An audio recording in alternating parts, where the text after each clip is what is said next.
Rin kasi ako nahanda dito na BBS. So, ang BBS natin, parang minatira na lang siya konti. Ayun o. Ayun. Makita niyo yan, yan. Yung BBS na nakabaksak na yan, yun yung papakain natin sa kanila. Bali, ang pakain natin ngayon ay live foods para naman ay mabilis silang mag-develop at lumaki agad. So, pang 5 days na nga po sila.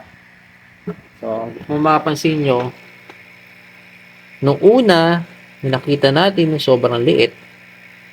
So, kahit 5 days pa lang po sila,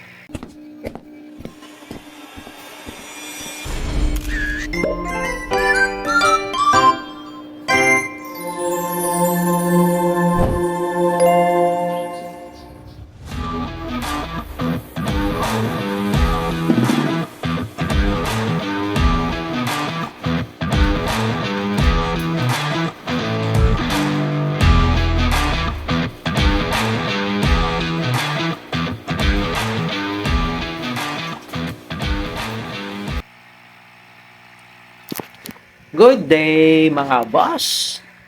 Welcome back ulit sa ating episode. Ma'am, sir! Update lang tayo sa ating mga Ryukin na breed at saka Oranda. Pang 5 days na sila.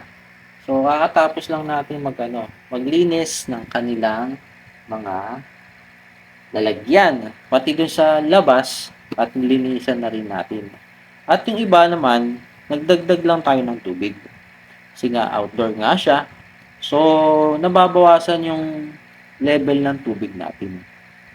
So, check lang natin ang ating kasi ang pagwa-water change o pagbabawas ng tubig at pagdadagdag, kailangan tayo mag-allot ng time, 2 oras, bago natin sila ulit pakainin.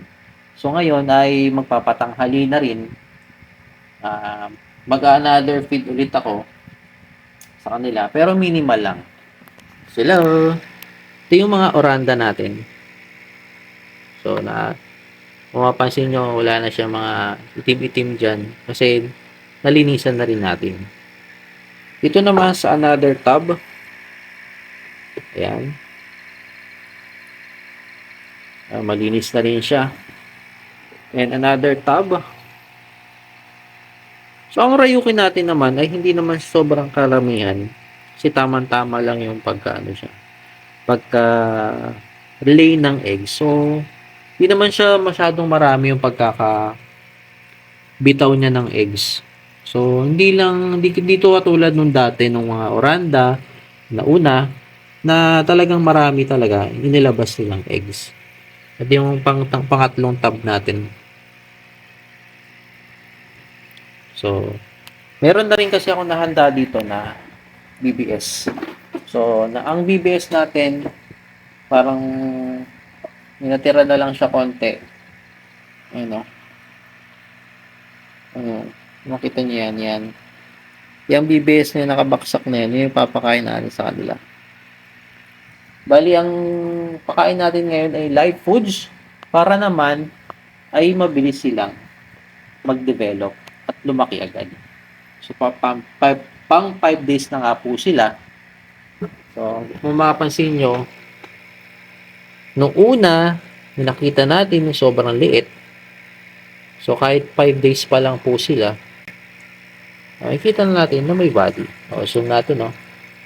Zoom natin. Dito naman sa Ryukin, hindi siya ganong kalakihan kasi nga, medium size lang po ang ating na-breed. Hindi katulad nitong Oranda, kaya niya lumaki na siguro lalagpas ng 9 cm. Kasi yung parent kasi nito, medyo malaki-laki talaga. Yan, no? Doon sa labas natin, hindi na ako lalabas kasi medyo mainit-init na ng konti.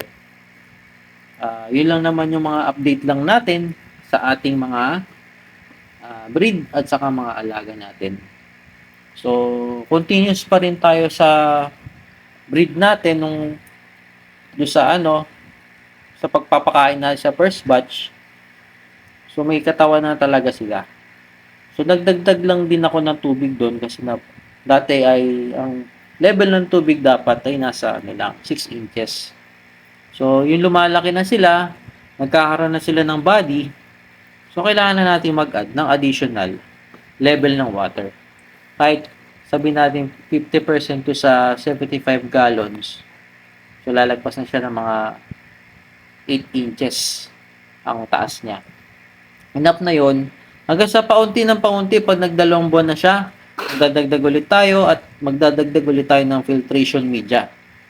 So kasi pag sobrang dami, tapos marami mga binabawas nila, yung tubig, nahalo yung mga dumi nila. So kailangan na natin magkaroon ng filtration kahit papano. Kahit yung simple na filtration lang na media, na hindi ganun kalakasan. Para naman makatulong ang ating pag-filter sa ating mga tubig. So, yun na muna sa ating update at magpapakain muna ako ng ating mga alaga. So, yun na muna. Peace out!